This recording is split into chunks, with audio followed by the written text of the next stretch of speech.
Hello guys, welcome to all of you on टेक टकाटक। टिक टकाटक टेक टकाटक। आज के सेशन में हम एक ज़बरदस्त टॉपिक के बारे में डिस्कशन करने वाली है एंड यहाँ पर हम बात करेंगे रोम के बारे में एंड ऑल्सो हम बात करेंगे types of ROM and importance of ROM के बारे में। And I know you all are very excited to know that, क्योंकि अगर हम बात करेंगे रोम के बारे में जैसे कि भगवान ने हमारा मस्तिष्क बनाया है ताकि हम चीज़ें, लम्हे, यादें और बातों को अपने दिमाग में स्टोर कर सके और ज़रूरत पड़ने पर हमें वो सब याद रह सके। ठीक उसी तरह से कंप्यूटर में भी प्रोग्राम डेटा और इन्फॉर्मेशन को स्टोर करने के लिए मेमोरी की ज़रूरत होती है, ताकि जब भी हम कंप्यूटर से एक ही डेटा की बार बार मांग करें, देन कंप्यूटर उसके मेमोरी में स्टोर उस डेटा को निकाल कर हमें दिखा सके। वैसे तो कंप्यूटर में काफ़ी सारे टाइप्स की मेमोरीज होती है, बट यहाँ पर आज हम रोम के बारे में बात करेंगे। सो व्हाट इज़ रोम? रोम क्या है? एक्चुअली रोम यानी कि रीड ओनली मेमोरी, जो केवल डेटा को रीड करने के लिए होती है। एंड एक्चुअली रोम एक चिप के रूप में कंप्यूटर के मदरबोर्ड में लगाई जाती है, जो डेटा को परमानेंटली स्टोर करती है। एंड एक्चुअली रोम एक नॉन वोलेटाइल मेमोरी होती है, दैट इज़ कंप्यूटर का पावर सप्लाई जाने पर भी इसमें स्टोर डेटा सेव रहता है। एक्चुअली रोम वो मेमोरी होती है जिसमें कंप्यूटर के निर्माण के समय कंप्यूटर को स्टार्ट करने वाले प्राथमिक प्रोग्राम्स और इम्पोर्टेंट सेटिंग्स होती है, जो कंप्यूटर को बूट करने में मदद करती है। एंड एक्चुअली बूटिंग कंप्यूटर को शुरू करने की प्रक्रिया को कहा जाता है। इस मेमोरी में स्टोर प्रोग्राम्स को परिवर्तित और नष्ट नहीं किया जा सकता, इन्हें केवल रीड किया जा सकता है। इसीलिए इस मेमोरी को रीड ओनली मेमोरी कहा जाता है। एंड एक्चुअली रोम में स्टोर प्रोग्राम्स को बायोस, जिसे बेसिक इनपुट आउटपुट सिस्टम कहा जाता है। एंड एक्चुअली रोम का उपयोग कंप्यूटर में फर्मवेयर सॉफ्टवेयर्स को स्टोर करने के लिए भी किया जाता है। And actually firmware softwares computer में उस समय इंस्टॉल किए जाते हैं जिस समय computer hardwares like keyboard, hard drive, video cards factory में बनाए जाते हैं। इसीलिए इस सॉफ्टवेयर को hardware runner, that is hardware को चलाने वाला सॉफ्टवेयर भी कहा जाता है। एंड एक्चुअली यही फर्मवेयर सॉफ्टवेयर रोम में इंस्टॉल किया जाता है। इसमें डिवाइस को एक दूसरे के साथ कम्युनिकेट एंड इंटरैक्ट करने के इंस्ट्रक्शंस मौजूद रहते हैं। एंड एक्चुअली रोम का उपयोग कंप्यूटर के साथ साथ अन्य इलेक्ट्रॉनिक डिवाइसेस में भी किया जाता है, like washing machine, digital watch, TV, video games and robot आदि में भी किया जाता है।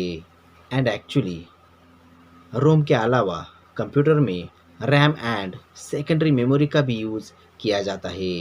एंड रैम, जिसे रैंडम एक्सेस मेमोरी कहा जाता है, एंड ये कंप्यूटर की टेम्पररी मेमोरी होती है, दैट इज़ कंप्यूटर को बंद करने के बाद रैम में मौजूद डेटा नष्ट हो जाता है, इसीलिए इसे वोलेटाइल मेमोरी भी कहा जाता है। एंड एक्चुअली रैम और रोम, ये दोनों मेमोरीज कंप्यूटर की मेन मेमोरीज होती है एंड सेकेंडरी मेमोरी कंप्यूटर की एक्सटर्नल मेमोरी होती है। एंड एक्चुअली सेकेंडरी मेमोरी में स्टोर किया गया डेटा भी परमानेंटली स्टोर रहता है। एंड एक्चुअली सेकेंडरी मेमोरी की data storage capacity main memory से काफ़ी ज़्यादा होती है। Hard disk, CD drive, DVD, pen drive, ये सभी सेकेंडरी मेमोरीज है जिनका यूज़ एक्स्ट्रा डेटा को स्टोर करने के लिए किया जाता है। सो नाउ यहाँ पर हम बात करते हैं इम्पोर्टेंस ऑफ रोम के बारे में। एंड एक्चुअली रोम एक चिप के रूप में होती है जो कि कंप्यूटर मदरबोर्ड और सीपीयू से जुड़ी रहती है। एंड रोम का उपयोग स्टोरेज के रूप में किया जाता है, जिसके अंदर हम कुछ भी डेटा स्टोर कर सकते हैं, like software, applications, documents, audio और वीडियो फाइल्स। रोम एक परमानेंट स्टोरेज डिवाइस है जिसमें हम डेटा को कभी भी एक्सेस कर सकते हैं। एंड एक्चुअली रोम हमारा कंप्यूटर या मोबाइल की बूटिंग प्रोसेस और सिस्टम को स्टार्ट करने में हमारी मदद करता है। एंड एक्चुअली ये हमारा कंप्यूटर और मोबाइल का महत्वपूर्ण हिस्सा है। इसके बिना हम डेटा को स्टोर नहीं कर सकते। दैट इज़ जब भी हम कंप्यूटर या फिर मोबाइल स्टार्ट करते हैं देन किसी भी सॉफ्टवेयर या फिर एप्लीकेशन को चलाने के लिए सिस्टम रोम से डेटा को एक्सेस करता है एंड देन रैम की मदद से एप्लीकेशन काम करना स्टार्ट करता है। देन जब हम एप्लीकेशन बंद करते हैं देन उसका डेटा फिर से रोम में चला जाता है। रैम से डेटा खाली हो जाता है। हम जितने भी इमेजेस, वीडियोस और एप्लीकेशंस डाउनलोड या फिर इंस्टॉल करते हैं वो सभी रोम में सेव होते हैं। सो नाउ यहाँ पर हम बात करते हैं टाइप्स ऑफ रोम के बारे में। एक्चुअली रोम को उसके स्ट्रक्चर, मैन्युफैक्चर और डेटा को मिटाने के अनुसार 3 हिस्सों में बांटा गया है। Number first PROM, number second EPROM, number third EEPROM. So now यहाँ पर हम डिटेल्स में जानते हैं। सो नाउ यहाँ पर हम सबसे पहले पी रोम के बारे में जानते हैं। एक्चुअली पी रोम को प्रोग्रामेबल रीड ओनली मेमोरी कहा जाता है एंड ये एक मेमोरी चिप होती है जिसे ओटीपी यानी कि वन टाइम प्रोग्रामेबल चिप भी कहा जाता है, क्योंकि इसमें डेटा को केवल एक बार ही प्रोग्राम किया जा सकता है। उसके बाद इसमें डेटा को इरेज नहीं किया जा सकता, क्योंकि इसमें डेटा को केवल एक बार ही प्रोग्राम किया जा सकता है। उसके बाद इसमें डेटा को इरेज नहीं किया जा सकता।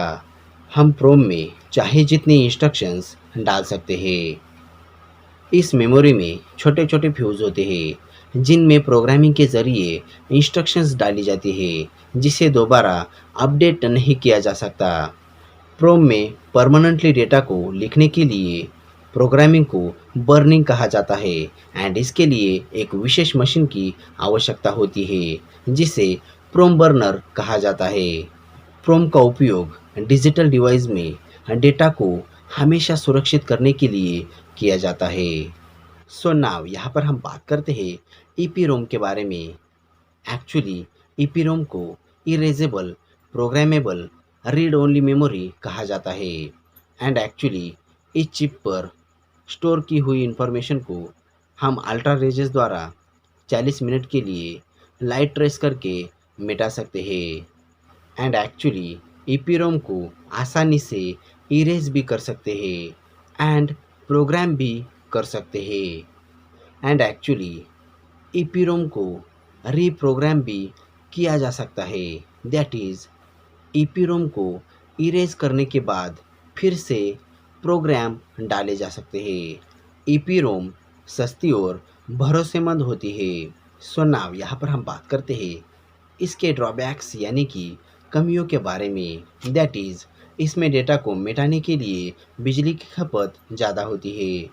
इसमें डेटा को मिटाने के लिए या फिर प्रोग्राम को दोबारा शुरू करने के लिए इसे कंप्यूटर से निकालना पड़ता है एंड अल्ट्रा वायलेट रेजेस द्वारा डेटा को डिलीट करने के बाद इसमें चिपका पूरा डेटा डिलीट हो जाता है। सो नाउ यहाँ पर हम बात करते हैं फ्लैश मेमोरी यानी कि ईईपीरोम के बारे में। एक्चुअली ईईपीरोम को electrically erasable programmable read only memory कहा जाता है एंड एक्चुअली ये एक अनचेंजिंग यानी कि अपरिवर्तनशील मेमोरी होती है, क्योंकि इसमें भी डेटा को परमानेंटली स्टोर किया जाता है। फ्लैश मेमोरी के स्थायी डेटा को इलेक्ट्रिकल सिग्नल्स यानी कि बिजली के मदद से हटाया जा सकता है।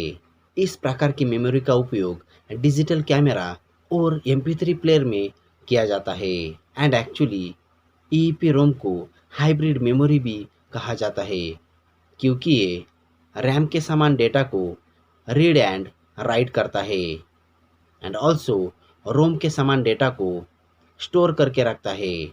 एंड एक्चुअली ये रैम और रोम दोनों का मिश्रण होता है।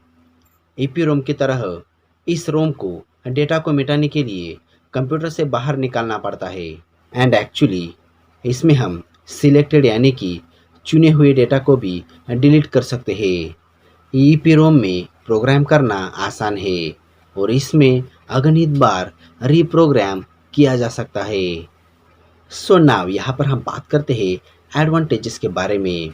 एक्चुअली रोम का उपयोग सिस्टम सॉफ्टवेयर या फिर फर्मवेयर सॉफ्टवेयर को इंस्टॉल या फिर स्टोर करने के लिए किया जाता है एंड एक्चुअली रोम रैम से काफ़ी ज़्यादा सस्ता होता है एंड उसके मुकाबले काफ़ी ज़्यादा साइज़ में भी अवेलेबल होता है।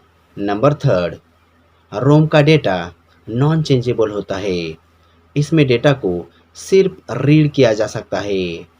नंबर फोर, रोम एक नॉन वोलेटाइल प्रकृति का है जो प्रोग्राम को परमानेंट बनाए रखता है। नंबर फाइव, रोम रैम से अधिक भरोसेमंद है क्योंकि रैम में डेटा तब तक रहता है जब तक कंप्यूटर में पावर सप्लाई रहता है। नंबर सिक्स, रोम में काफ़ी सोच समझकर प्रोग्राम्स या फिर इंस्ट्रक्शंस डाले जाते हैं क्योंकि इसे हम बार बार चेंज नहीं कर सकते। सो दैट यह थी पूरी जानकारी रोम के बारे में। वीडियो कैसा लगा आप हमें कमेंट करके बता सकते हैं एंड इसके बारे में और भी जानकारी चाहिए होंगी देन इसका लिंक मैंने डिस्क्रिप्शन बॉक्स में दिया हुआ है। और अगर आप चाहिए देन हमें अदर सोशल मीडिया प्लेटफॉर्म पे भी फॉलो कर सकते हो एंड अगर आप इस तरह की और भी इंफॉर्मेटिव एंड टेक्निकल वीडियोस को देखना चाहते हो देन ऊपर आई बटन के लिंक पर क्लिक करके आप हमारी all informative and technical videos को यूट्यूब पर देख सकते हो। So thanks for joining me, stay tuned with me on Tech Takatak. Bye bye.